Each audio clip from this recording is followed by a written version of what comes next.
नागरिक सवालमा नारायण औस्तीको नमस्कार। नागरिक सवालमा आज डाक्टर मेराज आलम अन्सारीसँग कुराकानी गर्नेछु। मेडिकल निर्देशक हुनुहुन्छ, Nisarg hospital and research centre Dhangadhi हसनपुरमा रहेको छ, टिबोटी होटेलको उतापट्टि, यहाँहरू सबैलाई जानकारी छ। र डाक्टर मेराज आलम अन्सारीसँग निसर्ग हस्पिटल एन्ड रिसर्च सेन्टरसम्म उहाँको यो एउटा मेडिकल डाक्टरको हिसाबमा त्यहाँसम्मको यात्रा र त्यसपछि निसर्ग हस्पिटल एन्ड रिसर्च सेन्टरले आगामी दिनमा थप गर्न लागेका सेवा सुविधाहरू र अहिले उहाँहरूले के कस्ता सेवा प्रवाह गरिराख्नु भएको छ, भविष्यको योजना के रहेको छ, उहाँको व्यक्तिगत जीवनका कुराहरू पनि, म पढाइसँग सम्बन्धित स्कुल शिक्षाको कुरा, त्यसपछि मेडिकल शिक्षाको ग्रहणको कुरा र त्यसपछि स्वास्थ्य क्षेत्रमै एउटा स्वास्थ्य कर्मी भएर कहाँ कहाँ सेवा गर्नुभयो र अन्तमा अब सधैँका लागि सम्भवतः उहाँ धनगढीलाई नै कर्मथलो, यो ठाउँलाई नै जन्मथलो, त्यसपछि कर्मथलो बनाउने डाक्टर, इन्जिनियरहरू, प्राध्यापकहरू निकै थोरै हुने गरेका थिए हिजोका दिनमा। अहिले यो सङ्ख्या बढेको छ, जसले गर्दाखेरि भविष्यमा सन्ततिहरू पनि यो क्षेत्रमै बुझ्ने, यो क्षेत्रमै पढ्ने र हुर्किने एउटा वातावरण जुन बनेको छ, यसले समग्र सुदूरपश्चिमको विकासमा टेवा पुर्याउँछ भन्ने मलाई व्यक्तिगत रूपमा लागेको छ। र जसले यसलाई कर्मभूमिको रूपमा, जन्मभूमि सँगसँगै कर्मभूमिको रूपमा पनि यसलाई अपनाउने प्रयास गरेका छन्, अपनाइराखेका छन्। उहाँहरूको योगदान यहाँको सामाजिक, आर्थिक सबै क्षेत्रमा स्वास्थ्य लगायतका सर्वाङ्गीण विकासको लागि, क्षेत्रको, प्रदेशको सर्वाङ्गीण विकासको लागि प्रत्येक नागरिकको अहम भूमिका हुन्छ। त्यो माथि जोसँग विशेष दक्षता छ, विशेष सिप छ, उहाँहरूको बसाइ, उहाँहरूको यो क्षेत्रलाई कर्मथलो बनाउँदाखेरि त्यसले समग्रतामा सम्पूर्ण समाजले, प्रदेशले त्यसको फाइदा लिन्छ भन्ने हेतुले पनि हामीले यसरी विभिन्न क्षेत्रमा स्थापित भइसकेका व्यक्तिहरूसँग संवाद गरेका छौँ विभिन्न समयमा। र आज मैले Nisarg hospital and research centre प्रालिका मेडिकल निर्देशक डाक्टर मेराज आलम अन्सारीलाई निम्त्याएको छु स्टुडियोमा। डाक्टर साहब, स्वागत छ नागरिक सर। धन्यवाद। आराम हुनुहुन्छ? सब ठिकै छ। Nisarg hospital and research centre प्रालीको निर्देशक हुनुहुन्छ, मेडिकल निर्देशक। तपाईँ त धनगढीमै जन्मिनु भएको? म धनगढीमै जन्मेको, यहीँ पढेको, अनि यहीँ पढेर चाहिँ मेडिकल शिक्षा चाहिँ विदेशमा गएर लिएर आएर अनि आफ्नो मास्टर्स चाहिँ मैले नेपालगञ्ज मेडिकल कलेजबाट कम्प्लिट गरेर त्यसपछि त्यहीँ नेपालगञ्ज मेडिकल कलेजमै एज अ लेक्चरर काम गरेर त्यसपछि धनगढी फर्केको। अनि धनगढीकोबाट मेरो प्राथमिक शिक्षा भनेपछि जेसी एभरेस्ट इङ्ग्लिस स्कुलबाट मेरो प्राथमिक शिक्षा भएको। अनि 2054मा चाहिँ मैले एसएलसी दिएँ र अनि +2 चाहिँ मैले काठमाडौँ डन बस्को कलेज काठमाडौँबाट गरेँ। अनि त्यहीँबाट नै फेरि म मरिसस चाहिँ एसएसआर मेडिकल कलेजबाट चाहिँ मैले आफ्नो एमबिबिएस सकाएर अनि त्यसपछि काठमाडौँको टेकु अस्पतालमा 1 वर्ष त्यहाँ काम गरेपछि फेरि महेन्द्रनगरमा लगभग 20-22 महिना जति मेडिकल अधिकृत भएर काम गरेँ। महाकाली अस्पताल नै, त्यहाँको प्राइभेट एउटा नागार्जुन अस्पताल थियो त्यतिखेर, आजकल त्यो बन्द भइसक्यो, त्यतिखेरै बन्द भइसकेको थियो मैले छोडेपछि। अनि त्यहाँ काम गरेर त्यसपछि मैले आफ्नो मास्टर्स चाहिँ नाम निकालेँ। अनि नेपालगञ्ज मेडिकल कलेजबाट जनरल सर्जरीमा चाहिँ मैले मास्टर्स भ्याएँ। अनि त्यहाँ भ्याएर चाहिँ लगभग 2.5 वर्ष जति मैले एज अ लेक्चरर काम गरेँ। त्यसपछि म त्यतिखेरको सेती अञ्चल अस्पतालमा चाहिँ आएँ। अनि त्यहाँ लगभग मैले 4 वर्ष 9-10 महिना जति काम गरेर त्यसपछि निसर्ग अस्पतालमा मेसोको हिसाबले काम गर्दैछु र आफ्नो सर्जिकल फिल्डमा पनि काम गरिरहेको छु। यो अब धनगढीबाट मेडिकल शिक्षा आर्जन गर्न तपाईँ मोरिसस पुग्नुभयो, फर्केर महेन्द्रनगर पनि केही बस्नुभएको रहेछ। नेपालगञ्जबाट एमडी होइन? नेपालगञ्जबाट मास्टर्स सर्जरी गरेँ। Masters surgery, MS surgeon. MS surgeon त्यो गरिसकेपछि अब सेती रोज्नुपर्ने कारण चाहिँ के भयो? अब यसो छ, अब यहीँ आफ्नो धनगढीको माया चाहिँ सबैले, मलाई चाहिँ अब म यहीँ जन्मेको कारणले गर्दा, यहीँ पढेको कारणले गर्दा मेरा साथीभाइहरू, मेरा छरछिमेकीहरू, मेरा अरू पनि मेरा अभिभावकहरू अब बाहिर जति बस्दा पनि त्यो माया चाहिँ हुँदो रहेछ। अनि त्यसबाहेक पनि हामीले चाहिँ त्यहाँ काम गर्दाखेरि धनगढीको मेडिकल फिल्डको स्थिति एकदमै दयनीय थियो होइन त्यति बेला। अब मैले यहाँ धनगढीमा आउँदाखेरि लगभग अब 6 वर्ष भइसक्यो धनगढी आएको। त्यतिखेर धनगढीमा गनेर चाहिँ 12-14वटा डक्टरहरू थिए। त्यसमा विशेषज्ञ डक्टरहरू को सङ्ख्या एकदमै कम होइन। यहाँ अपरेसनहरू नहुने, ठुला अपरेसनहरूको लागि चाहिँ धनगढीभन्दा बाहिर जानु पर्ने म्याक्सिमम मान्छेहरू जाने भनेपछि इन्डिया जान्थे तिनीहरू। इन्डियामा चाहिँ अब अलिकति परिस्थिति अनुसार अब नेपालीहरूलाई चाहिँ अलि ठगिने त्यस्तो अवस्था चाहिँ देखिन्थ्यो। अनि सेती अञ्चल अस्पतालमा पनि खासै त्यतिखेर धेरै सुविधाहरू थिएनन्। हातमै गनेर सकिने डक्टरहरू थिए। अनि त्यो कारणले गर्दा पनि मैले आफ्नै ठाउँमा गएर केही गर्नुपर्छ भन्ने सोचले गर्दा नै मैले आफ्नो साथीहरूसँग, आफ्ना ठुला अभिभावकहरूसँग सबैसँग सल्लाह लिएर त्यसपछि म धनगढी आएको। तपाईले दुवै दम्पति नै मेडिकल सेक्टरमै हुनुहुन्छ? मेरो श्रीमती चाहिँ उहाँ गाइनेकोलोजिस्ट हुनुहुन्छ, स्त्री रोग विशेषज्ञ। अनि हामी चाहिँ राम्रै थियौँ मेडिकल कलेजमा। म पढाउँथेँ त्यहाँ, काम पनि गर्थेँ। तर मैले यही सम्झेर केही न केही आफ्नो ठाउँको लागि केही गर्नुपर्छ भनेर नै आएको हो। अनि आइसकेपछि पनि मैले सेती अञ्चल अस्पतालमा सर्जरी विभाग चाहिँ त्यति उपलब्धिमूलक चाहिँ थिएन त्यतिखेर। अनि यहाँ चाहिँ कम्प्लिट बेहोस गरेर जिए, जसलाई जेनरल एनेस्थेसिया भन्छ, त्यो सबबाट गरिने अपरेसनहरू प्रायः जसो हुँदैन थियो। अनि त्यसपछि आएर मैले यहाँ ल्याप्रोस्कोपिक सर्जरीको सुविधाहरू सुरु गरेँ। त्यो गर्नको लागि म आइसकेपछि 8-10 महिना लाग्यो होइन। तर चाहिँ त्यो सुरु भयो, सुदूरपश्चिममै फर्स्ट टाइम त्यो सुरु गरेको। अनि त्यसपछि पेट चिरेर गर्ने आन्द्राको अपरेसनहरू, आन्द्रा बेरिएको, आन्द्रा फुटेको जस्ता ठुला अपरेसनहरूको पनि सुरुवात गरेँ। अनि त्यो चाहिँ सुरु भएपछि अलिकति राहत महसुस भयो जस्तो लाग्छ मलाई धनगढीका वासीहरूलाई। धनगढी मात्र नै 9 जिल्लाका सुदूरपश्चिमका वासीहरूलाई एउटा बेग्लै सन्तुष्टि हुँदो रहेछ कि त्यस्तो सेवाहरू दिन पाएको र नयाँ सेवाहरू सुरु गर्न पाएको हुँदामा। अनि अत्यन्तै राम्रो लाग्यो। त्यसलाई अपग्रेड गर्दै गयौँ। त्यसपछि मसँगै अरू डक्टरहरू पनि बिस्तारै थपिँदै गए। अनि पछि के कस्तो भयो भने अब यहाँ त काठमाडौँबाट जुन वीर हस्पिटलका डक्टरहरू जसको पोस्टिङ हुन्छ तिनीहरूको नेपाल सरकारले पढाइदिइसकेपछि चाहिँ 2 वर्षको करार पोस्टिङ हुँदो रहेछ। तिनीहरू अब यहाँ ल्याप्रोस्कोपिक सर्जरी हुन्छ, तिनीहरू सिक्नको लागि पनि आफ्नो पोस्टिङ चाहिँ यहाँ गराउन थाले। यो हेर्दाखेरि चाहिँ मैले धेरै ठुलो नै काम गरेको छु जस्तो भन्ने पनि आफूलाई महसुस हुन थाल्यो। अनि खुसी पनि लाग्ने। अनि गरिब जनताहरूको त्यतिखेरको लागि सेवा दिन पाएकोमा चाहिँ आफूलाई चाहिँ आत्मसन्तुष्टि चाहिँ मलाई फिल भयो। अनि अहिलेको यात्रा चाहिँ त्यो गर्दै अहिले चाहिँ निसर्गको अस्पतालसम्म पुगेको छ। अहिले एज अ मेडिकल सुप्रिन्टेन्डेन्ट निसर्गको काम गरिरहेको छु। अब प्राइभेट सेक्टरलाई पनि अगाडि बढाउनुपर्छ भन्ने उद्देश्यले चाहिँ सेवाको साथसाथ दुईटैलाई चाहिँ अगाडि बढाउनुपर्छ भन्ने उद्देश्यले चाहिँ अगाडि बढिरहेको छु। अहिले सेतीमा हुनुहुन्न? अहिले सेती छोडेँ मैले। अब त्यतिखेर म आउँदाखेरि म एक्लै थिएँ। मेरो सिनियर चाहिँ डक्टर BS बोहरा हुनुहुन्थ्यो। उहाँ चाहिँ एकदम लोयल मान्छे। अनि तर हामी दुईजनाले मिलेर चाहिँ उहाँको मलाई सपोर्ट भयो, मलाई उहाँको सपोर्ट भयो। अब धेरै अगाडि नै त्यो सर्जरी विभागलाई अगाडि बढाएर अनि पछि धेरै मान्छे थपिन थालेपछि चाहिँ अब एटलिस्ट एउटा बेसमा मैले राम्रै सर्जरी विभागलाई पुर्याइदिइसकेपछि अरूलाई ह्यान्डओभर गरेर म निस्केँ त्यसबाट। अहिले Nisarga hospital and research centre सानो उसबाट तपाईँहरूले सुरु गर्नुभएको थियो। अहिले निकै धेरै भवनहरूमा त्यो सेवाहरू विस्तार गर्नुभएको छ। तपाईँहरूको लागतै मेडिकल क्षेत्रमा निकै ठुलो छ जस्तो लाग्छ। निसर्ग हस्पिटल जब हामीले सुरु गरेका थियौँ त्यतिखेर 3-4वटा विभागभन्दा बढी थिएन।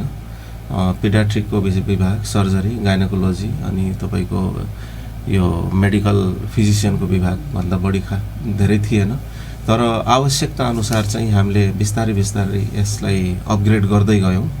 अनि यसमा चाहिँ अब त्यतिखेर खोल्दाखेरि चाहिँ अलिकति गाह्रो त गाह्रै भएको थियो। सबै कुरा कुनै पनि नयाँ कुराहरू सञ्चालन गर्नको लागि गाह्रो त हुन्छ। तर अहिलेको अवस्थामा चाहिँ हामीले यस क्षेत्रमा मेडिकल क्षेत्रमा मलाई लाग्छ प्राइभेट सेक्टरमा प्राइभेट के सरकारी सेक्टरलाई पनि कम्पेयर गर्ने हो भने हामीले धेरै विभागहरू खोलेर चाहिँ सुदूरपश्चिमका वासीहरूलाई चाहिँ सेवा दिन सकेका छौँ। जस्तै अहिलेका विभागहरूमा हाम्रो न्युरोसर्जरी, गाइनोकोलोजी, मेडिसिन, मेरो general and laparoscopic surgery, ENT, psychiatry, dermatology, paediatrics, critical care युनिटको 2 जना डक्टरहरू, अनि तपाईँको म्याक्सिलोफेसियल, अनि तपाईँको रेडियोलोजी, प्याथोलोजी, यस्ता विभागहरू लगभग हामीले सबै सञ्चालन गरिराखेका छौँ। अर्थोपेडिक्स, यिनी सबै सञ्चालन भइराखेका छन्। अहिले हामीसँग नभएका एउटा कार्डियोलोजीको क्याथ ल्याबहरू नभएको हो होइन। क्याथ ल्याब अब जस्तै कसैलाई हार्ट एट्याक भयो भने चाहिँ यहाँबाट धनगढीबाट नै अरू ठाउँ लगिहाल्नु पर्ने, तुरन्त इन्टरभेन्सनल कार्डियोलोजीलाई देखाउनु पर्ने, त्यो सुविधा चाहिँ धनगढीमै छैन। तर त्यो चाहिँ हामीसँग पनि छैन। अर्को चाहिँ डायलिसिसको सुविधा हामीले अहिलेसम्म गर्न सकेका छैनौँ। यी दुईटै कुराहरू हाम्रो पाइपलाइनमा छन्। अहिले हामीले चाहिँ आफ्नो भवनलाई पनि अपग्रेड गरेका छौँ। 2 तल्ला माथि थपेर चाहिँ डायलिसिस र क्याथ ल्याबको लागि चाहिँ हामी बिल्डिङ बनाइराखेका छौँ होइन। डाक्टर साहब, छोटो व्यापारिक विश्रामको समय भएको छ। व्यापारिक विश्रामपछि आदरणीय श्रोता थप कुराकानी गर्नेछौँ। दिनेश FM 93.8 मेगाहर्ज लम्कीमा रहेको लम्की FMबाट नागरिक सवाल सुन्दै गर्नु। पुनः स्वागत छ आदरणीय श्रोता नागरिक सवालमा Nisarg hospital and research centre प्राली धनगढीका medical director doctor Meraj Alam अन्सारीसँग कुराकानी गरिराखेको छौँ। धनगढीकै स्थानीय हुनुहुन्छ र धनगढीलाई नै कर्मथलो बनाउनुभएका डाक्टर आलम अन्सारीसँग थप अब यो निजी क्षेत्रको मेडिकल चाहिँ यो स्वास्थ्य प्रदायक संस्थाहरू, अस्पतालहरू, रिसर्च सेन्टरहरूको जुन स्थापना भएको छ धनगढीमा, योभन्दा पहिला केही वर्ष अगाडि सेती अञ्चल अस्पतालमा मात्रै भर पर्ने स्थिति थियो। मेडिकल उपकरण, त्यसपछि डाक्टरहरूको उपलब्धता पनि सीमित थियो। अब अहिले सेतीको स्तर पनि वृद्धि भएको छ र निजी अस्पतालहरू पनि निकै धेरै सञ्चालनमा आएका छन्, जसले गर्दाखेरि सीमावर्ती सहरको बाध्यता, भर पर्नुपर्ने बाध्यता हटेको छ र सीमावर्ती बजारमा खोलिएका मेडिकलहरू अथवा अस्पतालहरूले जुन रूपमा नेपालीहरूलाई उपचार गर्थे त्यसको पनि उहाँहरूसँग एउटा त्यो त भइहाल्छ विवरण, हिस्ट्रीहरू। कोही बिरामी त्यहाँ उपचार गरेर यहाँ आएको पनि हुनसक्छ, त्यस्तो स्थिति पनि छ र लागतका हिसाबले पनि, बोली भाषाका हिसाबले पनि नेपालमा गर्नु धेरै दृष्टिकोणले सुरक्षित र सस्तो पर्न जान्छ भन्ने दाबी उहाँहरूले गर्दै आइराख्नु भएको छ। डाक्टर साहब, अब यो सेतीमा मात्रै भर पर्नुपर्ने स्थिति थियो हिजोका दिनमा। त्यसपछि यहाँ नपाउने उपचारको लागि सीमावर्ती सहरमा जानुपर्ने, सामान्य आय आर्जन भएकाहरूले, अब जसले राम्रो आय आर्जन छ उहाँहरूले दिल्लीसम्म पुग्थ्यो होला। अब त्यो निर्भरता जुन चाहिँ भारतका अस्पतालहरूमा, निजी अस्पतालहरूमा जुन निर्भरता थियो मान्छेहरूको, त्यो कतिको घटेको महसुस यहाँहरूले चाहिँ गर्नुभएको छ? अब यो पहिला चाहिँ अब यस्तो हुन्छ नि, एउटा हिन्दीमा कहावत छ कि घर की मुर्गी दाल बराबर भन्ने जुन एउटा कहावत छ। अब धनगढीमै चाहिँ थुप्रै हस्पिटलहरू खुले, तर यहाँका जनताहरूले चाहिँ ती अस्पतालहरूमा चाहिँ आफ्नै अस्पतालहरूमा चाहिँ विश्वास गर्न सकेनन् सुरुमा। त्यो नसकेपछि पनि जुन हस्पिटल खुले त्यसको बापत पनि तिनीहरू इन्डियातिर जाने एउटा प्रविधि चाहिँ धेरै चलि नै राख्यो। अब यो कोभिडको कारणले गर्दा के भयो भने जनताहरू चाहिँ धनगढीकै अस्पतालमा, सुदूरपश्चिमकै आफ्नो सुविधाका कारणले गर्दा त्यहीँ नै एडमिट भए, त्यहीँबाट त्यो फेसिलिटीहरू पाए। त्यो पाएपछि चाहिँ तिनीहरूले देखे कि यस्तो पनि यहाँ सुविधा हुँदो रहेछ, यहाँका प्राइभेट सेक्टरमा चाहिँ त्यस्तो सुविधा हुँदो रहेछ। अनि त्यसपछि चाहिँ त्यो देखेपछि चाहिँ अलिअलि चाहिँ त्यहाँबाट भारत जान चाहिँ अलिकति कम हुन थाल्यो। अनि त्यसपछि उहाँहरूले यो पनि देख्नुभयो कि हामी चाहिँ यहाँ हामी चाहिँ जुन सुविधा पाइराखेका छौँ, जुन सम्मान पाइराखेका छौँ, जुन हामीलाई चाहिँ बोली भाषा त्यो सबै कुराको सहजीकरण यहाँ हुँदो रहेछ, त्यो चाहिँ भारतमा चाहिँ नहुँदो रहेछ। ट्रिटमेन्ट त आफ्नो पार्टमा छँदैछ, ट्रिटमेन्टको बाहेक पनि यो कुराहरू पनि धेरै म्याटर गर्छन्।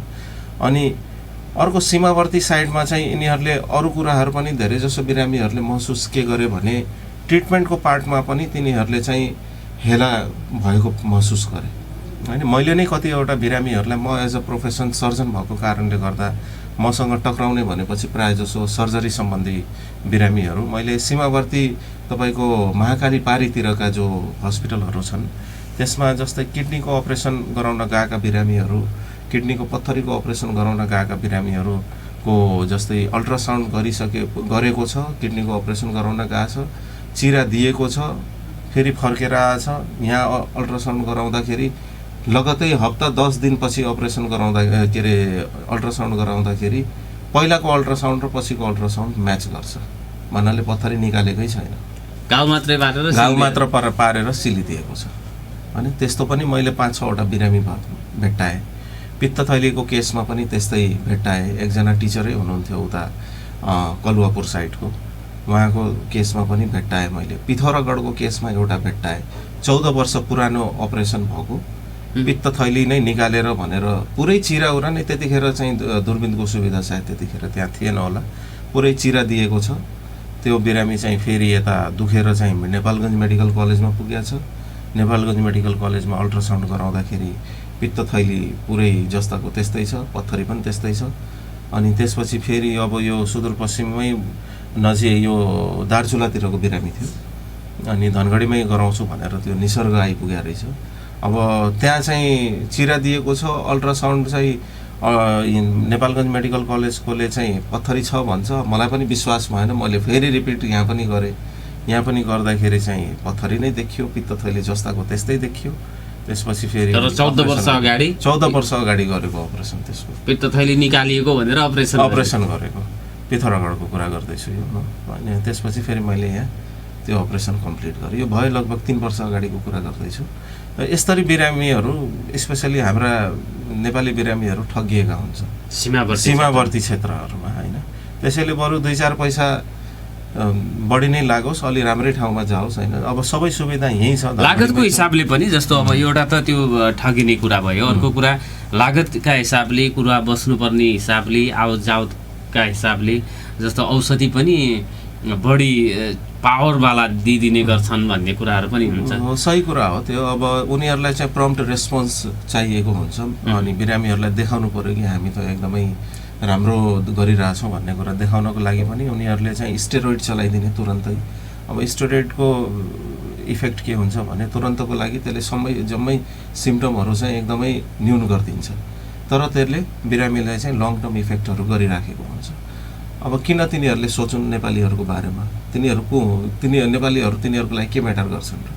हाम्रो लागि त सबै कुरा म्याटर गर्छ। यो भोलि बाटोमा भेट हुन्छ, हाम्रो छरछिमेकी हुन्छन्, हामीलाई पढाएका टिचरहरू होलान्, हाम्रो बुवा सम्मानका मान्छेहरू होलान्।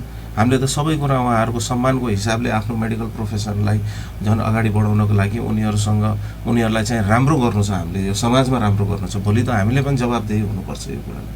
त्यसैले गर्दा हामीले आफ्नो समाजका बिरामीहरूसँग चाहिँ तिनीहरूको बिरामीको लागि चाहिँ खेलवाड चाहिँ गर्न चाहिँ मिल्दैन यो कुराहरूलाई। बरु ढिलो सन्चो होस् तर सबै कुरा राम्रै कुरा होस्, स्टेप वाइज जानुपर्छ सबै कुरा होइन। अब उपचार पद्धति पनि चरणबद्ध हुन्छ सबै कुरा होइन। अब आउने बित्तिकै मैले चाहिँ एकदमै हाई पावरको ठोक दिएर बिरामीलाई चाहिँ कम्प्लिकेसनमा पुर्याउनु राम्रो कि अलिकति राम्रै बिरामीलाई बिस्तारै ठिक गरेर जानु राम्रो, उसलाई चाहिँ कुनै पनि कम्प्लिकेसन नभएर जानु राम्रो। त्यसैले गर्दा यो कुराहरू चाहिँ हामीले सोच्न जरुरी हुन्छ। अर्को कुरा के हुन्छ भने कस्ट फ्याक्टर पनि छ होइन। इन्डियातिर अब सानोतिनो ठाउँहरूमा, सीमावर्ती ठाउँमा चाहिँ कस्तो हुन्छ भने कुनै पनि कुराको लागि 20-22 हजार रुपियाँ त्यहाँ खर्च हुन्छ भने यहाँ पनि खासै त्यस्तो महँगो छैन त्यसलाई कम्पेयर गर्ने हो भने होइन। अब अर्को कुरा के हुन्छ भने त्यहाँ बिरामीसँग चाहिँ भिजिटर जान्छन् 3-4 जना, त्यहाँ बस्छन्, खान्छन्। हामी यहाँ 4-5 दिनमा डिस्चार्ज गर्छौँ भने त्यहाँ 10-12 दिनसम्म राखिराखेका हुन्छन्। बिरामीहरूले एउटा कुरा के देखिराखेको हुन्छ भने मेरो त अपरेसन चार्ज मात्र यति लाग्यो, यतिमै सबै कुरा कम्प्लिट भयो देख्छ। तर ओभरअल खर्च, आउन जान, ट्रान्सपोर्टेसनको खर्च भयो, बस्न खर्च भयो, खाएको खर्च भयो, त्यो सब जोड्दैनन् तिनीहरू। त्यो खर्च जोड्ने हो भने यहाँभन्दा डबल पुग्न जान्छ होइन। अनि जुन लेभलको सम्मान चाहिँ त्यहाँ हामी नेपालमा पाउँछन् तिनीहरू त्यो लेभलको सम्मान चाहिँ इन्डियामा पाउँदैन। अब त्यही सम्मान ल ठिकै छ पाउनु छ भने दिल्ली जानु पऱ्यो, लखनऊ जानु पऱ्यो। जुन कुरा चाहिँ यहाँ 10,000मा हुन्छ त्यहाँ चाहिँ 1 लाख रुपियाँमा तिर्नु पऱ्यो। त्यो कस्ट फ्याक्टर पनि हेर्नुपर्छ। उस्तै पनि हामी नेपालीहरूको चाहिँ के अरे तपाईँको स्यालेरी स्केल उस्तै कम छ। त्यसैले त्यो सबै कुराहरूलाई हेर्ने हो भने मलाई अनि हाम्रो सुविधाहरूलाई हेर्ने हो भने यहीँको मेडिकल सेक्टरलाई बढावा दिन चाहिँ अत्यन्त जरुरी देख्छु। बिरामीहरूले त्यही प्रकृतिको उपचार गर्न भारतभन्दा नेपालमा सस्तो छ। बोली भाषा व्यवहार सबै किसिमले त्यो सहजता भन्ने कुरा आफ्नोपन त आफ्नै हुन्छ, त्यसको मूल्यमा त्यसलाई रूपान्तरणै गर्न सकिँदैन। तसर्थ यो क्रम पहिला भारत जाने क्रममा कोभिड यता सुधार भएको तपाईँहरूको अनुमान धेरै रोकिएको। फेरि डाक्टर साहब हामी छोटो व्यापारिक विश्राममा जान्छौँ। व्यापारिक विश्रामपछि थप कुराकानी गर्नेछौँ। नागरिक सवाल सुन्दै आदरणीय श्रोता, नागरिक सवालमा Nisarg hospital and research centre प्रालिका medical director doctor Meraj Alam अन्सारीसँग मैले कुराकानी गरिराखेको छु। सुदूरपश्चिमको धनगढी र अतरिया क्षेत्रमा अहिले निजी क्षेत्रबाट अस्पतालहरू खुलिराखेका छन्, जसबाट विशेषज्ञ सेवाहरू उहाँहरूले उपचार सेवा प्रदान गरिराख्नु भएको छ, जसले गर्दाखेरि भारतीय सीमावर्ती बजारमा खुलेका अस्पतालहरूको निर्भरता निकै हदसम्म घटेको छ र स्वदेशमै आफ्नो ठाउँमै बसेर आफ्नै चिनेका जानेका डाक्टर साहबहरूसँग उपचार गर्न पाउने एउटा अवसर प्रदान गरेको छ निजी अस्पतालहरूले। यो एउटा सुखद पक्ष हो। उहाँहरूले उपचार प्रदान गरेर इन्कम मात्रै अथवा आय आर्जन मात्रै गरिराख्नु भएको छैन, स्वरोजगार पनि हुनुभएको छ। त्यसपछि रोजगारी सृजना पनि गर्नुभएको छ। करहरू पनि तिर्नुहुन्छ उहाँहरूले समय समयमा र धनगढीलाई एउटा मेडिकल हबको रूपमा, स्वास्थ्य क्षेत्रको एउटा उपचार गर्ने एउटा क्षेत्रको रूपमा चिनाउनको लागि उहाँहरूका प्रयासहरू सार्थक हुन्, यो हामीले कामना गर्नुपर्ने हुन्छ। डाक्टर साहब, यो तपाईँहरूको लगानी त निकै धेरै पर्छ मेडिकल क्षेत्रमा। एउटा सानो पसल गर्नु पर्यो भने पनि लाग्छ धेरै। तपाईँहरूको त त्यत्रो विभागहरू छ, 250 हाराहारीमा रोजगारी दिनुभएको रहेछ। अब यो कति वर्ष, 5-6 वर्ष भयो नि तपाईँहरू? 4 वर्षको स्थिति र अहिलेको स्थितिलाई हेर्दाखेरि तपाईँहरूले जुन अब जसरी लगानी गरिराख्नु भएको छ, लगानी अझ थप गर्ने एउटा हौसला प्राप्त भएको होला। यो हिसाबले अब यो क्षेत्रमा ठिकै छ भन्ने लागेको होला नि? ठिकै छ, किनभने अब यो हाम्रो कस्तो सोच हुन्छ भने यो लगानीको साथसाथ सुविधा दिनको लागि नै यो लगानी गरिएको हुन्छ होइन। अब सुविधा कस्तो भनेपछि जुन सुविधाहरू चाहिँ सुदूरपश्चिममा छैनन्, जसका कारणले गर्दा बिरामीहरूलाई बाहिर जानु परेको हुन्छ, त्यो सुविधाहरू चाहिँ यहाँ सस्टेन गर्ने हो। त्यो हिसाबले चाहिँ हामी लगानी लगाएका हुन्छौँ। अब प्राइभेट सेक्टरमा चाहिँ सिटी स्क्यान आयो होइन, हामीले पनि सिटी स्क्यान, हामीसँग पनि सिटी स्क्यान छ, पोलिट्रमाका केसेसहरूमा छन् होइन। अब भोलिको दिन चाहिँ हामी MRI ल्याउँला, cath lab खोलाउँला, heart attack बिरामी छ भने चाहिँ अब तुरन्त त्यसलाई आधा घन्टा 1 घन्टाभित्र त्यसको अपरेसन गरिसक्नुपर्ने हुन्छ होइन। त्यसमा चाहिँ कार्डियोलोजिक इन्टरभेन्सनको आवश्यकता पर्छ। त्यो सेटअपको लागि हामी अब लगानी गर्नको लागि अगाडि बढिराखेका छौँ। पहिला सेटअप तयार होस्, त्यसपछि त्यसको लागि पनि हामी अगाडि गरिरहेछौँ। डायलिसिसको हुन त सेवा पहिलेदेखि नै सेती अञ्चल अस्पतालले चलाइराखेको थियो र अहिले पनि सुन्दैछु कुनै प्राइभेट सेक्टरले पनि अरू ठाउँमा पनि अगाडि बढाउने कुरा छ। तर यी कुराहरू चाहिँ हामी लगानी लगाउन पछाडि हट्दैनौँ, तर सुविधाको साथसाथ लगानी पनि अब हुने नै हो भन्ने आशाका साथ हामी अगाडि बढिराखेका छौँ। अलि अब यो केही बिरामीहरूले गुनासो यो पनि गरेको हुन्छ, निजी अस्पतालले अलि पेलेरै चर्को शुल्क उठाउँछन्, पैसा कमाउनकै लागि जोर जुलुम गर्छन्। अब आइसियुमा 3 दिनमै राखेर ठिक हुनेलाई 6 दिन पनि राखिदिने गर्छन् भन्ने गरेका हुन्छन्। त्यो भनाइमा तपाईँहरूको के छ? त्यस्ता बिरामीहरूलाई चाहिँ मलाई लाग्छ कि इन्डियामा गएर एकचोटि ट्रिटमेन्ट गराउन जरुरी छ। कतिको चित्त बुझ्छ, त्यसपछि यहाँ र त्यहाँको कम्पेयर गर्दाखेरि मलाई पक्कै महसुस गर्छु कि तिनीहरूले भोलिको दिन चाहिँ त्यो बोल्ने मौका चाहिँ पाउँदैन। अनावश्यक रूपमा आइसियुमा राख्ने काम, कसैलाई पनि राखिँदैन, औषधि भिडाउने काम गरिँदैन, कहिले पनि त्यसरी गरिएको छैन। मलाई लाग्दैन कि अन्य ठाउँमा पनि गर्दैनन् होला जस्तो छ होइन। अब भारतको बेसमा चाहिँ म भन्न सक्दैन, किनभने मैले चाहिँ यस्तो कुराहरू चाहिँ भेट्टाएकै छु भनेर, त्यसैले गर्दा चाहिँ त्यहाँको कुराकानी छोडौँ। तर नेपालमा चाहिँ हाम्रो ठाउँमा चाहिँ हाम्रो अस्पतालमा स्पेसली यो कुराहरू चाहिँ हुँदैन। अब 5 दिनमा बिरामी डिस्चार्ज गर्नु छ भने 5 दिन राख्छौँ, त्योभन्दा बढी राख्दैनौँ होइन। अनावश्यक त्यसको आइसियुको बिल, भेन्टिलेटरको बिल अनि बेड चार्जहरू त्यो सब बढाएर चाहिँ हामीलाई पनि आत्मसन्तुष्टि चाहिँ हुँदैन त्यसरी। अब उस्तै चाहिँ यहाँ पे गर्न सक्ने क्यापेसिटी धेरै कम भएका बिरामीलाई चाहिँ हामी 2-4 दिन अझ थप राखेर त्यसको पेइङ क्यापेसिटी कसरी त्यसलाई झन् मार्कामा पार्ने, त्यो आफ्नो मनबाट पनि त्यो कुराहरू चाहिँ हामी गर्न सकिँदैन। एउटा त एथिक्सको कुरा छँदैछ, एउटा आफ्नो मनको सन्तुष्टि पनि छ नि, कि हामी चाहिँ सेवा दिइरहेछौँ भने हामी जायज सेवा दिइरहेछौँ कि छैनौँ होइन, त्यो कुराहरू पनि हामीलाई धेरै म्याटर गर्छ होइन। अनि त्यसैले गर्दा कुनै पनि डक्टरले हाम्रो त्यस्तो अवस्थामा चाहिँ गर्दैन, यो कुरा चाहिँ ढुक्क भएर बस्यो हुन्छ। अब धेरै जसो मान्छेहरू हुन्छन्, बिरामीहरू हुन्छन्, अब 100 का 100% बिरामीहरूलाई त सेटिस्फाई कसैले पनि गर्न सक्दैनन्। अब 100 मा 90 जना सेटिस्फाई भएर जान्छन् भने 10 जना चाहिँ अनसेटिस्फाई हुन्छन्, गुनासा त पोखिहाल्छन् त्यस्ता बिरामीहरूले। त्यसैले हामीले 90 लाई नै गरिरहेछौँ भने चाहिँ त्यसैमा हामीले पनि चित्त बुझाउनुपर्छ। अब यो निकट भविष्यमा तपाईँहरूले विस्तार गर्न खोजेको सेवाहरू, सुचारू गर्न खोजेको सेवाहरू, त्यही कार्डियोलोजीको कुरा गर्नु, कार्डियोलोजी भयो, एमआरआई भयो, अनि तपाईँको डायलिसिसको सेवाहरू भयो। यो सेवाहरूलाई चाहिँ हामी भविष्यमा चाहिँ यसलाई अगाडि बढाउने सोच बनाएका छौँ। भवन तयार भइराखेको छ, अनि त्यो तयार भइसकेपछि चाहिँ यो सेवा तुरन्तै ल्याउँछौँ भन्ने हामीले एउटा बाचा राखेका छौँ होइन। अनि अहिले भएका सेवाहरूमा चाहिँ हामीले स्पेसली सबभन्दा बढी फोकस गरेको भनेपछि पोलिट्रोमाका केसेसहरू। पोलिट्रोमा भनेपछि बिरामी एक्सिडेन्ट परेर टाउकोमा पनि चोट लागेछ, अनुहारका बङ्गाराका सबै हड्डीहरू टुटेका छन्, पेटमा पनि चोट लागेछ, अनि खुट्टाका हातका हड्डीहरू टुटेका छन्, करङ्गा पनि भाँचिया छ। त्यस्तो बिरामीहरूले चाहिँ त्यो सेवा पाउनु, धनगढीमै ठिक भएर जानु भनेको धेरै ठुलो उपलब्धि हो।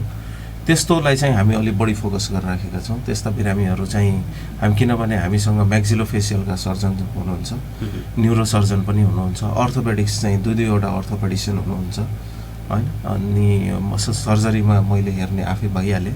त्यसरी इन्टर डिपार्टमेन्टल टिम चाहिँ हाम्रो अलिकति धेरै मजबुत छ। अनि त्यसबाहेकको क्रिटिकल केयरका पनि 2 जना डक्टरहरू छन्। त्यसैले गर्दा यस्ता बिरामीहरू चाहिँ हाम्रो सम्पर्कमा आयो भने ठिकै भएर जान्छन् कि हामीले अहिलेसम्म महसुस गरेका छौँ। दुर्घटनामा परेर मल्टिपल ड्यामेज भएका व्यक्तिहरूको उपचारलाई तपाईँहरूले फोकस गरिराखेका छौँ होइन। अहिलेसम्म चाहिँ राम्रै रेस्पोन्स भएको छ, आएका बिरामीहरू पनि राम्रै रेस्पोन्स भएर गएका छन्। अनि हामीले त्यसमा चाहिँ अलिकति त्यसलाई त्यो फ्याकल्टीलाई चाहिँ अलिक बढी अपग्रेड गरेर लगिराखेका छौँ अहिले। किनभने मानौँ कि टाउकोको अपरेसन भयो, बङ्गाराको अपरेसन भएन भने फेरि उसले इन्डिया जानु पर्यो होइन। अनि जस्तै कि यो तपाईँको टाउकोको अपरेसन यहाँ अहिले धनगढीमा 2 जना सर्जन छन् टाउकोका होइन। टाउकोको गर्लान्, अन्य कुराको भइदिएन भने फेरि इन्डिया जानु पर्यो। त्यसैले गर्दा यो पोलिट्रमाको केसेसहरूलाई चाहिँ इन्टर डिपार्टमेन्टल सबैतिरबाट क्लियर हुने गरी हामी फोकस गरेर यसलाई टार्गेटमा लगिराखेका छौँ। अहिले यो किसिमको उपचार गरिसकेका छौँ हामीले होइन। अहिले पोलिट्रमाका केसेसहरू थुप्रै अपरेसनहरू भएको छन्, सबैमा तपाईँहरू सन्तुष्ट?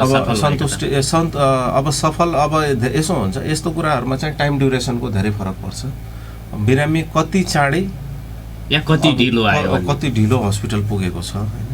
अब यस्ता बिरामीहरू जति चाँडै पुगे त्यति रेस्पोन्स चाहिँ राम्रो हुन्छ त्यस्तो बिरामीहरूमा। अब इन्टर्नल ब्लिडिङ धेरै नै बढी भइसकेको छ, एकदमै गाह्रो छ, बचाउनै सक्न गाह्रो अवस्था छ भने त्यसमा प्रयास चाहिँ गरिन्छ।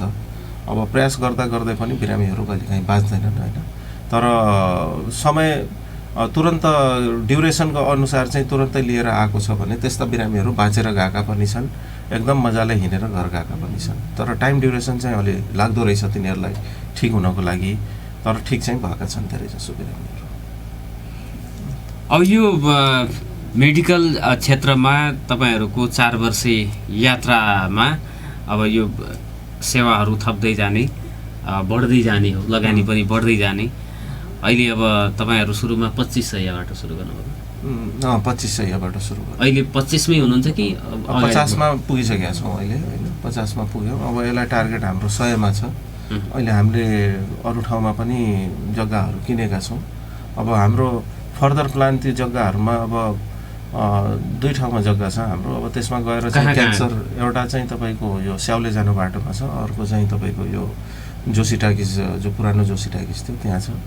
अब त्यहाँ पनि हस्पिटल अपग्रेड गर्ने, अपग्रेडमा चाहिँ जस्तै कि क्यान्सर सर्जरीहरू सुरु गर्ने, अब भयो भने भविष्यमा चाहिँ कार्डियक सेन्टर उतै सुरु गर्ने, त्यस्तो क्यान्सर सर्जरीको लागि पनि अङ्कोलोजी विभागको लागि पनि हाम्रो दिमागमा छ। अब त्यस्ता विभागहरू चाहिँ अब त्यस्तो ठाउँमा राखेर सञ्चालन गर्ने हो कि भन्ने छुट्टै विङ बनाएर होइन, अनि सबै सुविधाहरू त्यहीँ दिएर गर्ने हो कि हाम्रो सोचमा छ। त्यो कुराहरू चाहिँ हाम्रो डिस्कसनमा छ अहिले। अनि अब हाम्रो प्लान के छ भने अब निसर्गलाई चाहिँ कुनै पनि इन्डियाको ठुलो हस्पिटल र काठमाडौँको ठुलो हस्पिटलको कम्पेयरमा चाहिँ पछाडि नपरोस्, सुविधा वाइज सेटिस्फ्याक्सन वाइज बिरामीहरूले छिरेपछि चाहिँ भोलिको दिन चाहिँ वास्तवमै यहाँ एकदमै राम्रो सुविधा र एकदमै राम्रो ट्रिटमेन्ट हुँदो रहेछ भन्ने कुरा भनेर निस्कियोस् भन्ने हाम्रो चाहना छ। यो भविष्यको योजना भयो। र अहिले अब सामाजिक उत्तरदायित्वतर्फ पनि तपाईँहरूले काम गर्नुपर्ने हुन्छ होला। अब बिरामी भएको उपचार गराउन असमर्थ भएको मान्छेहरूलाई पनि निःशुल्कै पनि गरिराख्नु भएको छ? कहिलेकाहीँ गरेका छौँ, धेरै टाइम गरेका छौँ निःशुल्क उपचार। अब बिरामी आउँछन्, मानव कसैको 25,000 बिल भएको छ, अब ऊ 15,000 रुपियाँ बोकेर आएछ, पैसै छैन लास्टमा भन्छ भने अब उसलाई अब छँदै छैन भने त उसलाई कहाँबाट फेरि लिने हामी छोडिदिन्छौँ फेरि त्यस्ता बिरामीहरूलाई होइन। अनि एकदमै गरिब बिरामीहरूलाई चाहिँ हामीले कहिलेकाहीँ तिनीहरूको अवस्था हेरेर निःशुल्क पनि गरिदिने गरेका छौँ होइन। अनि अर्को चाहिँ सामाजिक अर्को उत्तरदायित्व भनेपछि समय समयमा हामीले निःशुल्क स्वास्थ्य शिविरहरू पनि सञ्चालन गरिराखेका छौँ विभिन्न ठाउँहरूमा। जस्तै लास्ट टाइम चाहिँ हामीले डोटी जिल्लामा पनि गऱ्यौँ, 2 ठाउँमा चाहिँ निःशुल्क स्वास्थ्य शिविर नै गऱ्यौँ। अब भविष्यमा चाहिँ अरू जिल्लाहरूमा पनि अब समय अनुकूल चाहिँ अरू जिल्लाहरूमा पनि निःशुल्क स्वास्थ्य शिविर गर्ने हाम्रो प्लानमा छ होइन। अर्को कुरा चाहिँ अब जस्तै कि बिरामीहरूको हकमा आउँदाखेरि चाहिँ कम्प्लिटली निःशुल्क भएका बिरामीहरू पनि छन्। हामी चाहिँ त्यो कामहरूमा पनि विशेष फोकस गरेर चाहिँ गरिराखेका हुन्छौँ।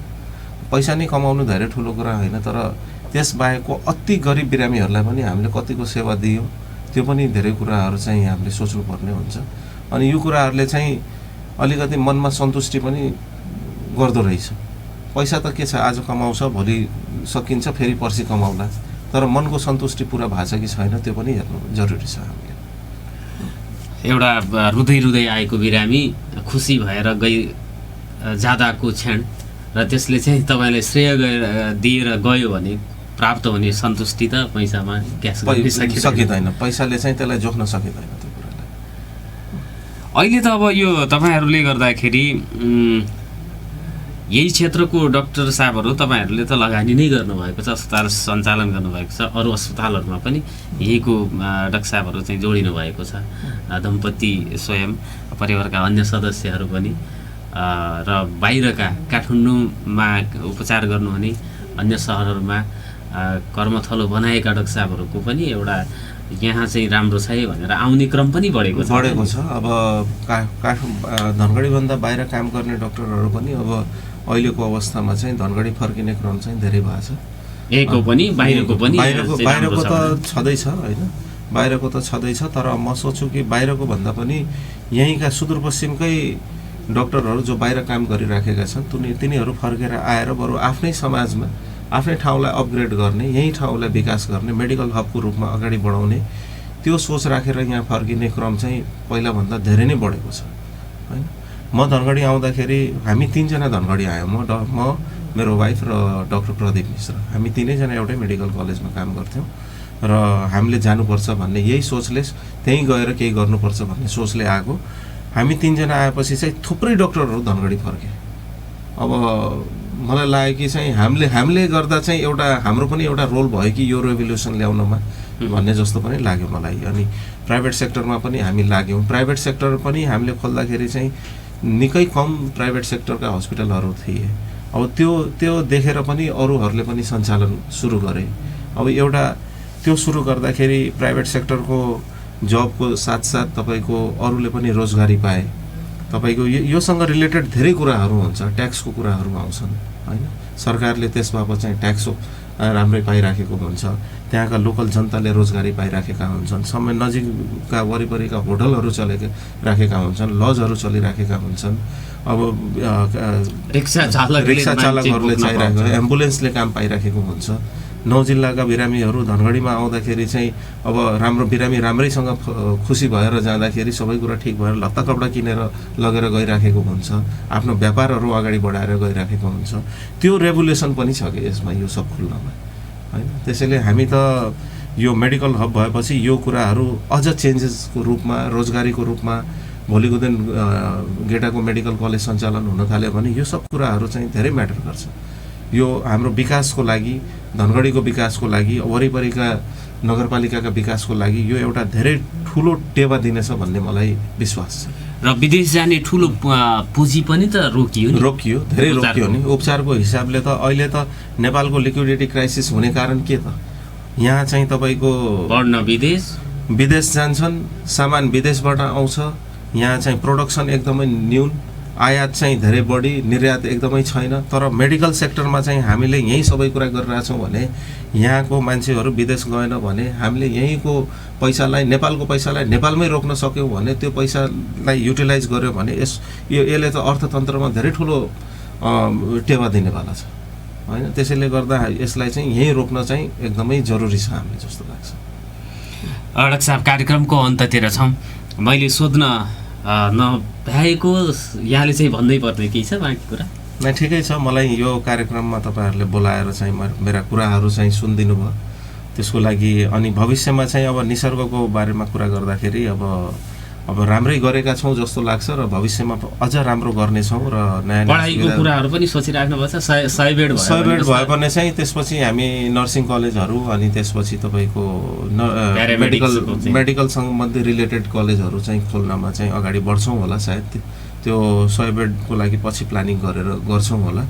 र अब आउने सुविधाहरू चाहिँ अझ थप अगाडि बढाएर निसर्गलाई र यहाँको समाजलाई, यो 9 जिल्लाका बिरामीहरूले चाहिँ बाहिर जान नपरोस् भन्ने हिसाबले निसर्गलाई अपग्रेड गर्दै जानेछौँ।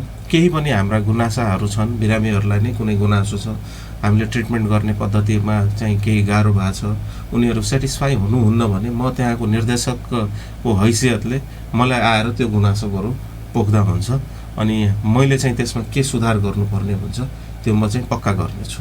धन्यवाद।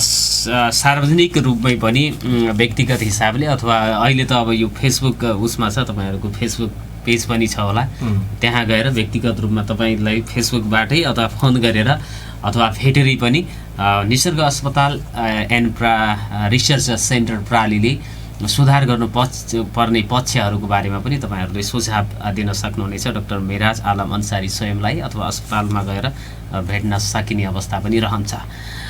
तपाईँहरूका कारणले गर्दाखेरि भारतको सीमावर्ती बजारमा भर पर्नुपर्ने जुन एउटा बाध्यता थियो त्यसको अन्त्य भएको छ र कर पनि तिरिराख्नु भएको छ, रोजगारी सिर्जना गरिराख्नु भएको छ। सुदूरपश्चिमै कर्मथलो बनाउनुपर्छ भनेर विशेषज्ञ दक्ष डाक्टरहरू फर्किराख्नु भएको छ। यहीँ जन्मनु भयो, यहीँ पढ्नु भयो, यहीँ कर्म गरिराख्नु भएको छ। यो निकै ठुलो कुरा हो। सबैले हिजोका दिनमा गर्न सकिएन भने अब आउने पिँढीले, अहिले बाहिर गएका मान्छेहरू पनि यहाँ आएर चाहिँ गरिराख्नु भएको छ, गर्नुहुनेछ। यो एउटा प्रेरणा पनि हो र थप परिष्कृत हुँदै तपाईँहरू पनि जानुहुनेछ। हामीसँग सम्पर्कमा भएका सुदूरपश्चिमका डाक्टरहरू जुन चाहिँ हामी त उनीहरूलाई कहिलेकाहीँ कुरा भएपछि यतै आउनुपर्छ भन्ने सुझाव पनि दिन्छौँ हामी होइन। बाहिर कति सेवा गर्ने, आफ्नै ठाउँलाई अपग्रेड गर्नु पर्यो भन्ने सुझाव दिएर पनि उनलाई टाइममा कहिलेकाहीँ कुराकानी भइराखेको हुन्छ हाम्रो।